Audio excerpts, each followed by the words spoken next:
Olá, alunos do 7º ano, aqui é Leonardo Montes, professor de História, trazendo mais um vídeo para vocês, dessa vez referente à semana 3, que começa na página 82, ok? Bom, o nosso tema essa semana, o movimento bandeirante, a interiorização do Brasil. Assunto muito interessante, vocês vão ouvir falar dos bandeirantes, bem ou mal deles, até o fim da vida de vocês. Bom, vamos começar explicando o seguinte: vocês lembram do Tratado de Tordesilhas? Aquele tratado feito entre Portugal e Espanha que praticamente dividiu as terras que existiriam, que supostamente eles nem sabiam que existiam, né? Entre Portugal e Espanha. Bom, é esse mapinha aqui, olha só. Desse lado de cá, as terras de Portugal, e do lado de cá as terras espanholas. Então, quando esse tratado foi feito, não se tinha dimensão do tamanho das terras, mas elas foram divididas dessa forma. Se esse tratado tivesse em vigor hoje, o nosso país ficaria dessa forma. Olha só, o Brasil seria isso daqui. Estados como, por exemplo, parte de São Paulo, um pedacinho de Minas, Goiás, Tocantins, Pará, Mato Grosso do Sul, tudo isso aqui seria território espanhol. Então, esse é o Tratado de Tordesilhas e isso seria mais ou menos o que aconteceria se ele tivesse em vigor ainda hoje. Porém, o que acontece? Os espanhóis estavam muito mais interessados nessa região aqui, onde habitavam os incas, onde haviam grandes minas de prata principalmente. Eles não se preocuparam em ocupar esse território aqui que hoje faz parte do Brasil. Então, gradativamente, o que os portugueses foram fazendo? Foram empurrando essa fronteira, rompendo com o tratado cada vez mais para a esquerda, ou seja, eles foram dominando outros territórios que não pertenciam mais a Portugal, ok? Bom, e aí que entra a questão dos bandeirantes. O que acontece? No estado de São Paulo, principalmente, estavam surgindo grandes fazendas que precisavam de mão de obra escrava. E, inicialmente, essa mão de obra escrava foi procurada entre os índios, os indígenas, os povos nativos. Então, eles organizaram esse movimento que ficou conhecido como bandeirantes, porque eles portavam várias bandeiras.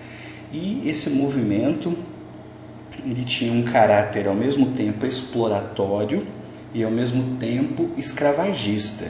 Então, eram dezenas, centenas de homens que se uniam entre portugueses, filhos de portugueses, com indígenas, até mesmo outros povos indígenas que ajudavam os bandeirantes. Enfim, eles formavam um grupo de pessoas e, partindo do atual estado de São Paulo, eles iam sentido interior do país, mesmo passando a fronteira, né, do Tratado de Tordesilhas, em busca de índios que pudessem ser escravizados. E com isso eles foram, vamos dizer assim, explorando o território, criando novas vilas. Enfim, eles foram responsáveis por esse processo de interiorização do Brasil, que até então estava principalmente concentrado no litoral. Mas aqui um detalhe: ora os bandeirantes eram retratados como heróis, ora como vilões. E até hoje fica difícil você dimensionar o que realmente aconteceu.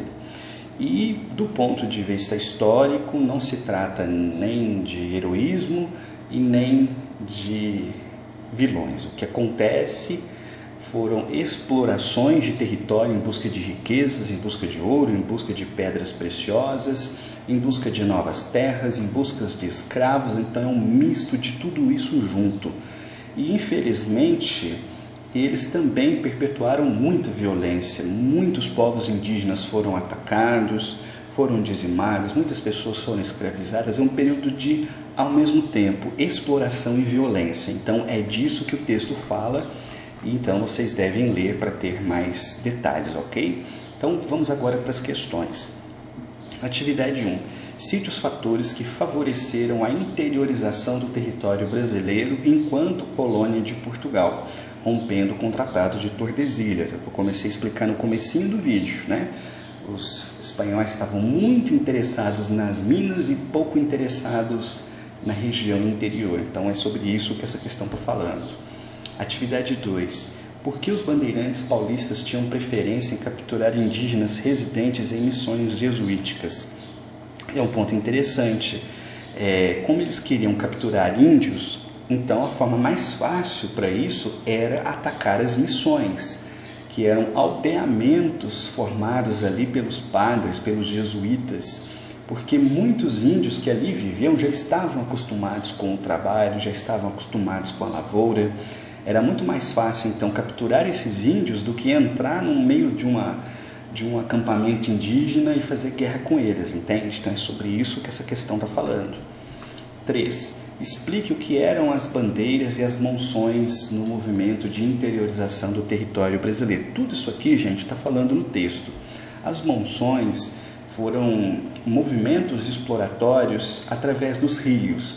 Então, eles iam percorrendo rios e explorando ali as suas margens, os povos ribeirinhos. É disso que está falando essa questão, também está no texto. E por fim, a 4.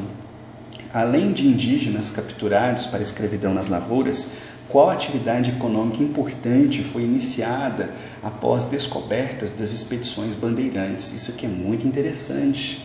Como eu disse, os bandeirantes estavam explorando o território que não era ocupado então pelos espanhóis. Eles estavam conhecendo essas novas terras e eles estavam então formando novas vilas, eles estavam criando estradas que existem ainda hoje, eles estavam escravizando povos, mas também estavam explorando os recursos minerais, as pedras preciosas. Então é disso que essa questão está falando, ok? Então, assunto muito interessante. Sugiro que vocês pesquisem mais a fundo sobre os bandeirantes e qualquer dúvida, qualquer dificuldade, me chame, pergunta, estou aqui para ajudá-los, ok?